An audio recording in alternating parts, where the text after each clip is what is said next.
Hi, I'm Tom Kovatch, and today with me is John Negrotto, Managing Director of UIC, United Insurance Consultants Inc., and we're going to discuss directors and officers insurance, and hopefully we can make this a bit entertaining, as it is the subject that comes up and has the most interest in boardrooms across America for companies. So with that, I will introduce Mr. Negrotto. Morning, Tom. How are you? I'm great, thanks. Excellent.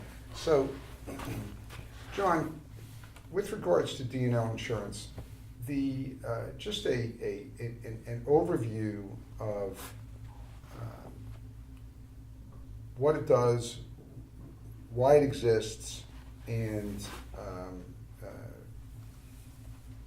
a brief primer, if you will, as to the scope of it.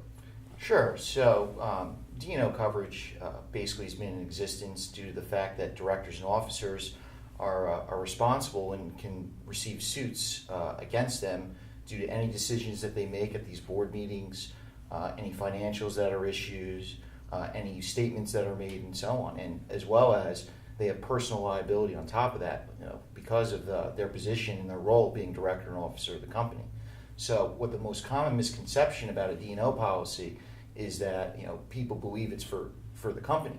And in point of fact, it really acts as a reimbursement policy for what exists in terms of the company's indemnification of those directors and officers in accordance with the corporate bylaws and so on. So the reason why it's such a hot button at all these D&O meetings, and usually everybody's asleep during the insurance section until the directors and officers coverage comes up, is because this actually protects the directors and officers' personal assets. If everything in the world goes wrong, the company's gone, there's no assets left to defend them, this policy is what's there protecting them from their own personal assets.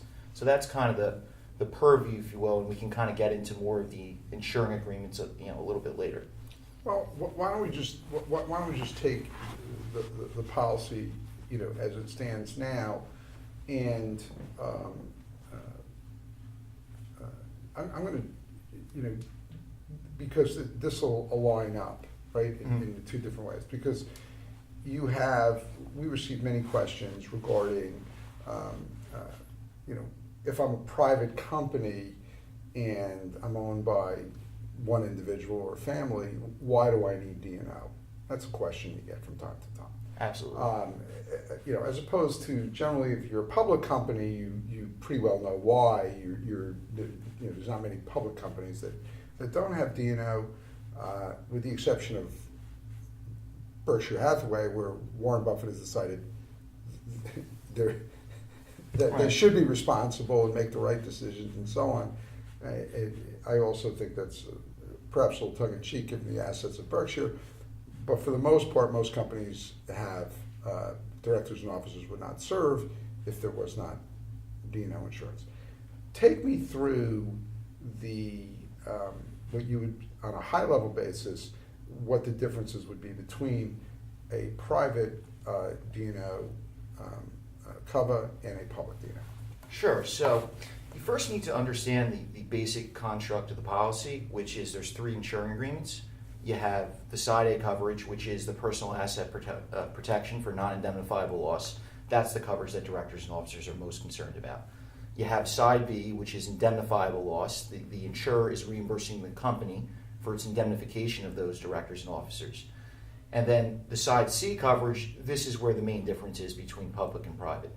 For public companies, the D&O policy is only providing coverage for security suits. So shareholder security suits, SEC proceedings, those types of things.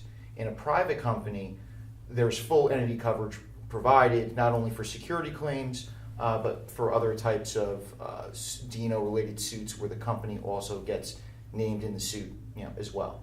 So a lot of times and you rightly ask, for private companies, why do I need the D&O insurance? Well, there are several sources of claims you can get D&O claims for in a private company. The first one and most common is breach of contract claims. Now, the company itself won't have coverage for the breach of contract claims, but individual directors and officers will have coverage and defense costs for those types of claims, whereby if you have a customer or a vendor and it's a nasty dispute and you straight up just don't abide by the contract and they sue you, that's where you find coverage for that type of claim. The second source of D&O claims in a private company is, and this usually happens in our private equity venture capital world, where you have multiple shareholders, stakeholders with varying ownership percentages between these PE firms. And the second source is you have a minority shareholder that does not have board representation, that feels that the value of the company or has dropped significantly or is being mismanaged, and because they don't have that board representation, they don't have a voice at those meetings, and therefore they've suffered financial loss and damages, and they file a suit. So those are the two most common areas where you can get a D&O claim on private companies. What are, I mean, you know, clearly when you audit or review a policy, there are numerous items that are being checked. I think last total, as you told me, we have almost 300 items which we review and tick off and want to modify if they're not correct and so on. But for this, because we're not going to be able to go through all 300 of those. I got time. I don't got that much time. Right, I get it. But give me some of the typical questions, if you will, that board members ask either prospectively or when they're leaving. Mm-hmm. And these are general questions which I think oftentimes are not answered appropriately, but our audience would appreciate it. Sure. So when it comes to mind, there are two questions which are fairly straightforward, which always come up and they're easily answered. And then there's two other questions that come up that are fairly broad and you could get into a very long, detailed conversation depending on how in depth they want you to go. So the two easy ones, which I see a lot, are, okay, I'm going on the board. Am I automatically covered? Do I need to be reported as a new director and officer to the D&O insurer, and so on? And every one of these D&O policies should have the clause that says it covers all past, present, and future directors and officers. So the answer to that question is, unless you're some type of specific position that's not automatically covered, sometimes you run into issues with board observers, and you need to expressly list them, advisory board members, to a lesser extent audit committee members. But other than that, if you're just a straight director that's going to be under the minutes, the board minutes, be named as a director and thus indemnified under those corporate bylaws, there's automatic coverage. Now, on the other side, and I know you mentioned the fact that, if they're leaving, what happens? Because we always talk about the marriage, what about the divorce, so to speak?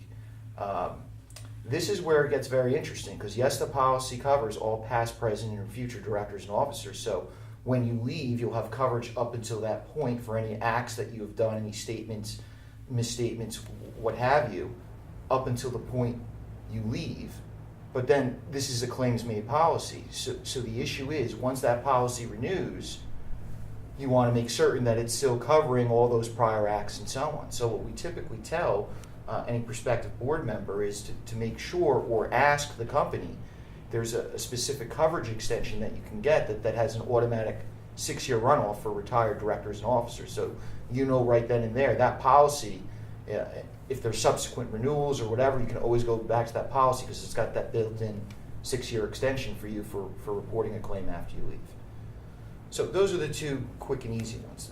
The two more difficult ones that I get where it involves dialogue is, and this is a question that I'm sure everyone's fielded at some point, are the limits adequate? What are the limits? Is it appropriate for this size company, what they do, the industry, etc. And then, how is the coverage? Now, how is the coverage is a statement that you could talk about a while, and as you mentioned, we have a 300-point checklist to go through all those items. But I'll focus on the how is the coverage now because I know we kind of later in the conversation can kind of address the limits question. So when I focus on coverage, there are two main areas that I want to make certain are probably three that are tightened up as much as possible. The first is coverage has got to be triggered. So there's four key components to trigger coverage in this policy. First, you got to be an insured person, i.e. a director, an officer, and so on. Number two, and this is one where insurers get off on all the time in terms of coverage not being triggered. Is it a claim? So there are 10 or 11 sub-items within definition of a claim that if those aren't triggered, the insurer says, that's nice, but sorry, this doesn't constitute a claim under the policy. Coverage is not triggered. If something changes, let us know. Maybe it's a potential claim and so on. And for insured persons, especially in the public company world, the one that you want to make sure is in there is insured person investigation. We could talk about any investigation as a separate issue, but you want to make sure you have coverage for the insured person. You being investigated by an SEC, whether it's a subpoena, a target letter, they ask you to come in for an interview, you want to make sure coverage is triggered there. So that's 2 out of the 4 items. Third item is fairly straightforward. It's loss. There's got to be loss, and that can be as simple as you incur defense costs, and that's the major thing with these policies that directors and officers are worried about, is the fact that if you get named in these claims, coverage is not triggered. Let's say the company says, sorry, it's this doesn't meet the standard of indemnification, we're not going to indemnify you. Now you're sitting out there and have to now personally expend on defense costs. So again, kind of circling back to the opening of our conversation, that's why directors are concerned as well about this coverage. It's coming out of pocket personally for defense costs.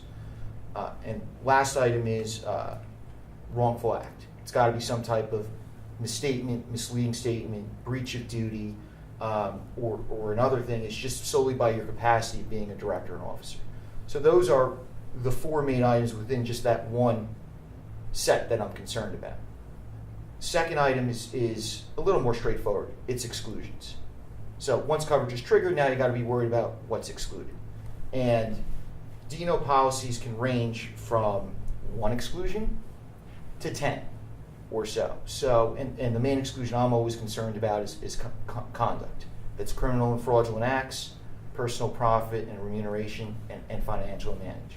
And I always want to make certain that with respects to that exclusion, which is a standard exclusion, I have coverage and they'll defend me up until a final non-appealable adjudication that the court determines that this was in fact a criminal or fraudulent act or some other type of misconduct. Last item, and I know I just sometimes churn through these quick, is application and severability. So all these policies have a clause which says, because the application is part and parcel of the policy, and it's one of the only policies where the insurer can literally not only void coverage for a person, but actually rescind the entire policy if the application was so egregiously misstated and so fraudulent. So I want to make certain that A, I have full severability and knowledge of one person does not impute to me, so therefore coverage will be void for them and not for me.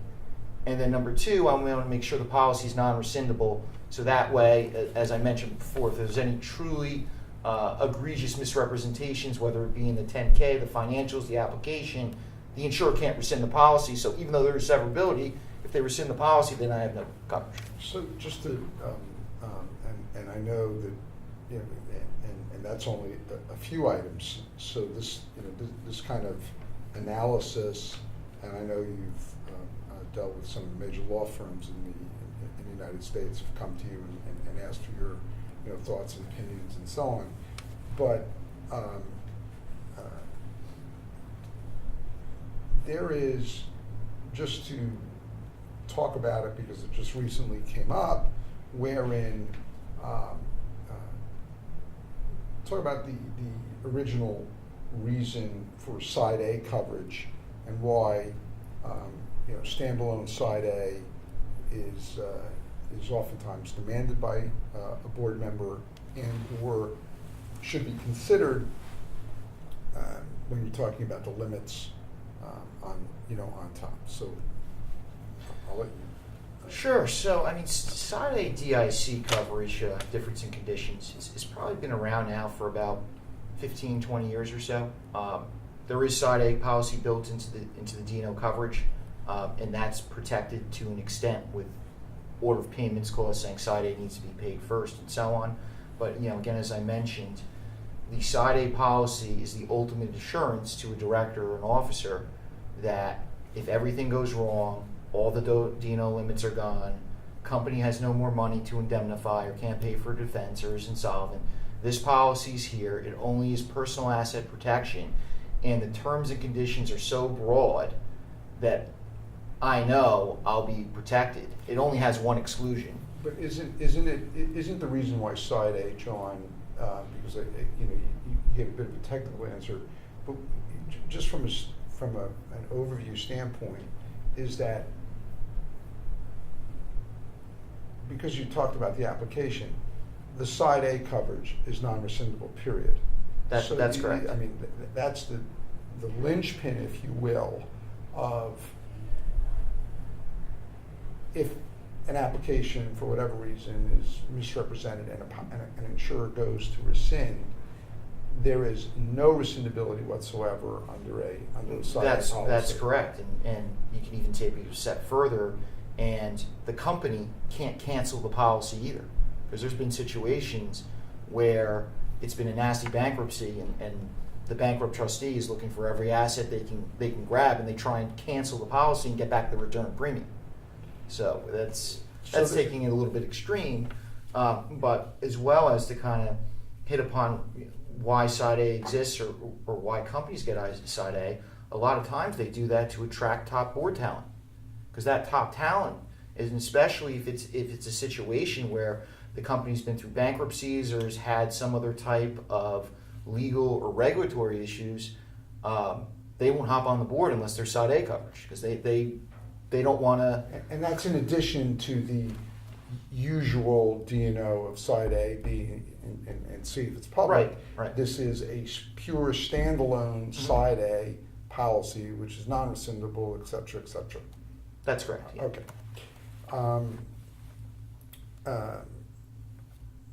Well, that's good.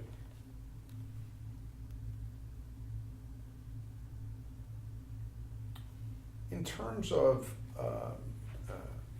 what you find when we UIC reviews a policy that's been put into that's been given to us to audit and to review, and there are questions. You talked about your major concerns, if you will, without going through significant details of every single type of item that we find. Is it fair to say that because of the nuances within this type of insurance contract, there is a fair bit of slippage in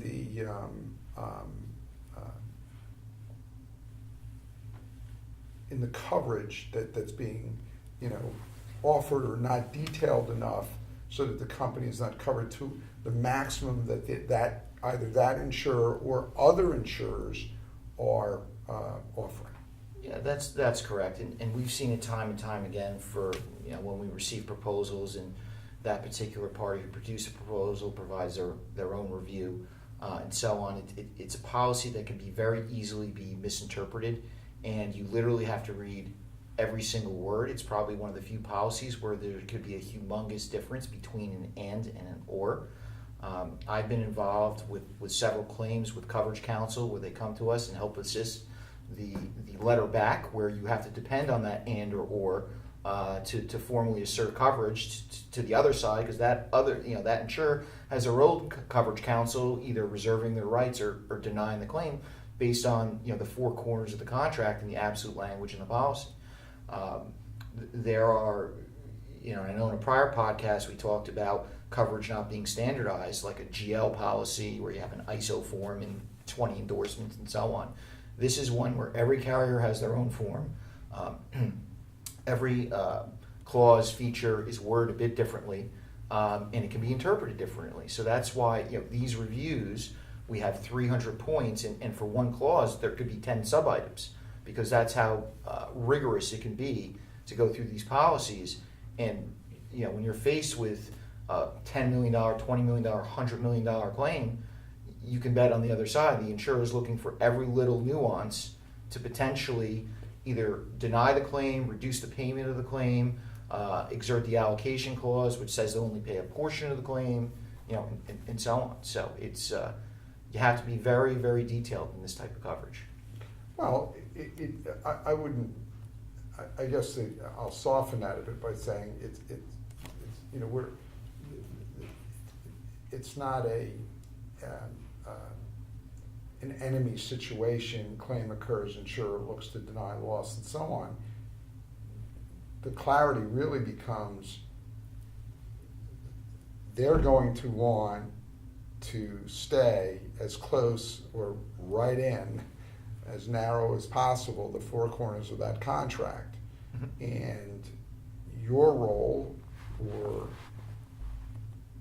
in your capacity as an advisor, is to, as much as possible, broaden that language, which is accepted by the insurers, right? Because they're putting out the capital, but so that the coverages will respond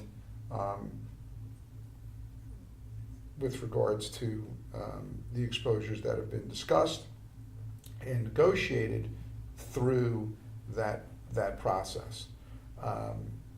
And clearly in those areas, especially when it's directors and officers, I know that you receive, and certainly we receive, calls directly from board members that want to know when something happens. You don't generally receive a board call if there happens to be a fire loss, but you will receive a board call from a director or officer if there's a claim regarding the robustness of the policy, etc. Let's branch out a little bit here, because mm-hmm. Another question that comes, and we receive it all the time, is that so what industries are now experiencing a bit more rise in cost premiums or higher deductibles than maybe some others because of claims that are occurring right. in those areas? So, I mean, right now it's no secret the D&O insurance marketplace, they're trying to get rate. Right now, in terms of claims activities, there are certain sectors that have experienced significant claims volumes. The two that immediately come to mind to me are retail and the life sciences. And what I mean by life sciences could be anything from pharmaceutical, medical devices, nutraceutical, biotech, etc. In those areas, you're seeing, and especially if you've had a claim, substantial increases in premium and/or significant retentions if you're a public company. And what I mean by significant retention is 1 million, 2 million, 2.5 million retentions.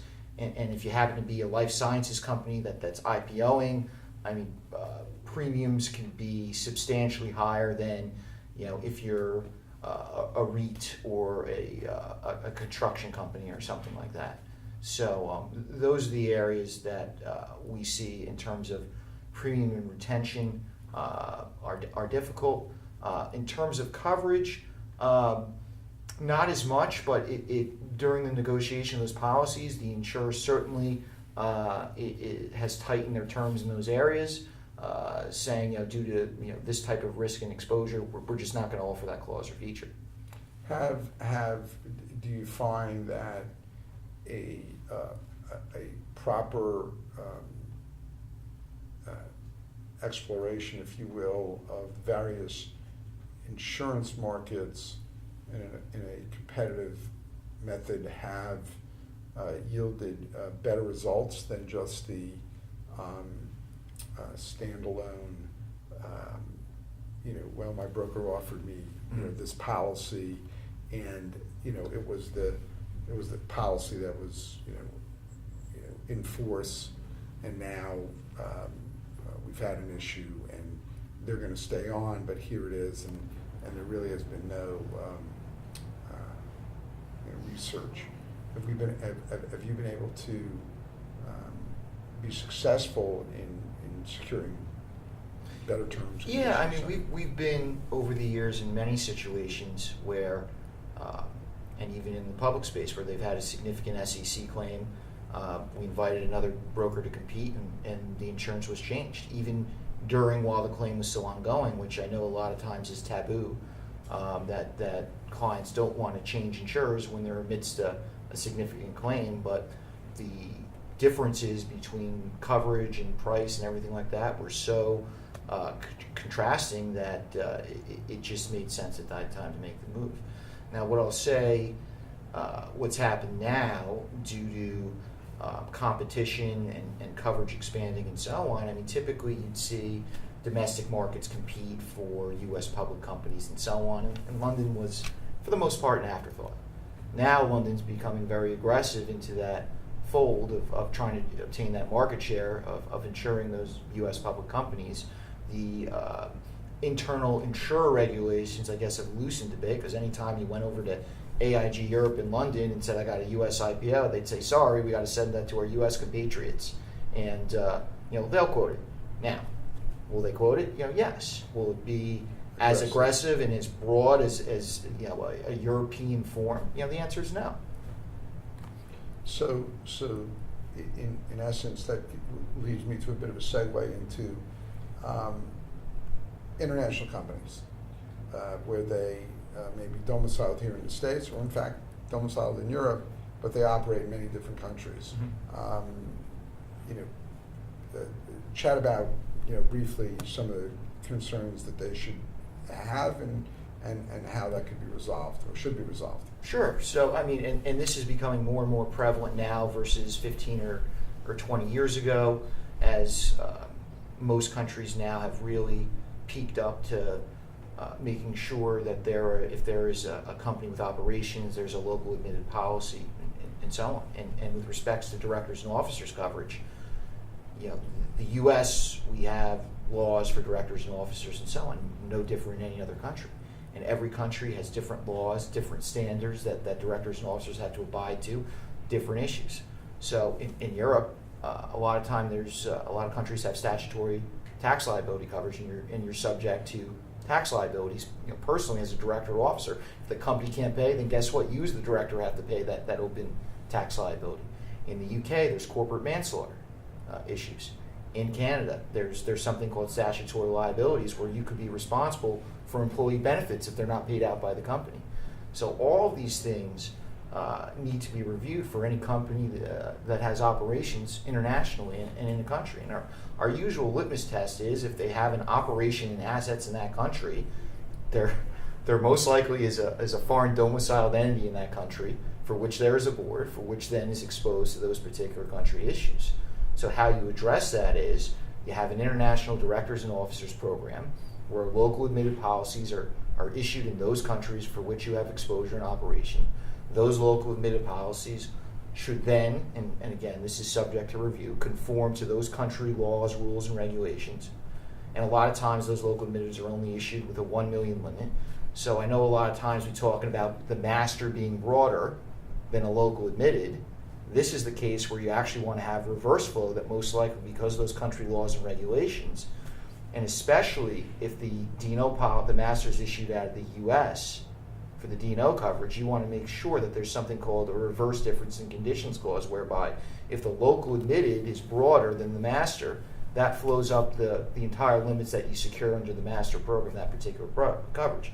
And usually those areas where it comes into play is taxes, fines, and penalties. Typically, a U.S. insurer is they're going to completely exclude taxes, and fines and penalties, they usually just coverage for the Foreign Corrupt Practices Act, which has to do with bribery and so on. But other countries have fines and penalties could be insurable by law. I want to talk about a brief experience, and because we've now run across this a number of times. The particular business has a claim. The insurance D&O policy responds, and now they're coming up for renewal.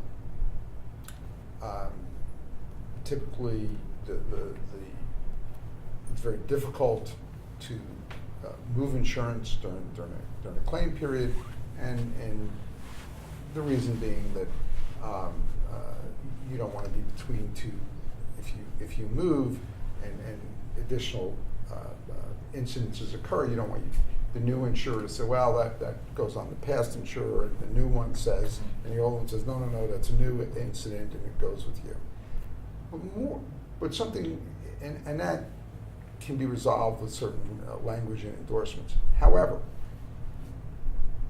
one concern which I know you have gone through is where the insurer comes and makes a statement that says, well, we'll renew,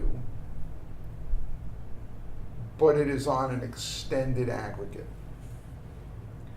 Can you talk about that liability situation and they want the premium and so on?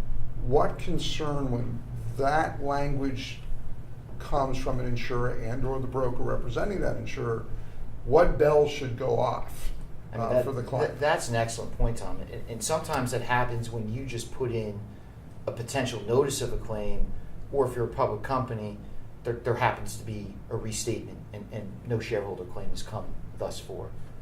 So huge alarms and bells go off, because essentially what that can mean is you have coverage in force for a year.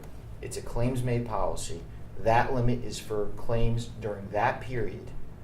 If you extend for another year and you reported that claim within the current policy year, you literally can be extending a policy that theoretically could have no limits left if that claim turns sour.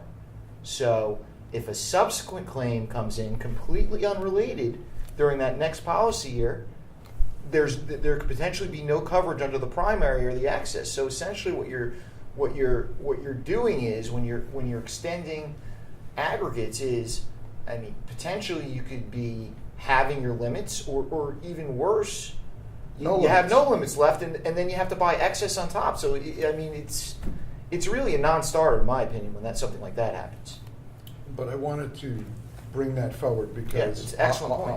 Oftentimes it's brought to companies as an offer, and it may look good on paper because the premium is not very different than what they had. The premium's flat, but we gave you an extended aggregate. Thank you.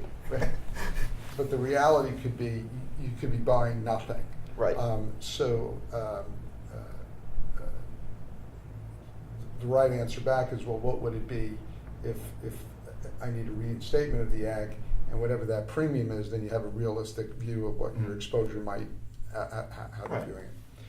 Well, I think we've covered a lot of ground, a lot of issues, and I want to thank you for your insights. Well, thank you for having me. And for the most part, this is a subject where an intense amount of experience, intellectual capital needs to be focused upon, because it truly is the one coverage which is protecting that group of people that have been elected and serve to guide the company in the right direction, and things can happen and not intentionally, but it's for their own personal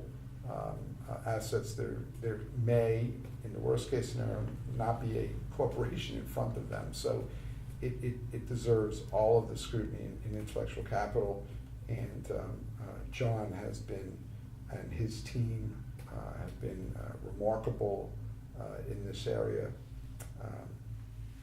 So I'm going to close with that. Thank you very much.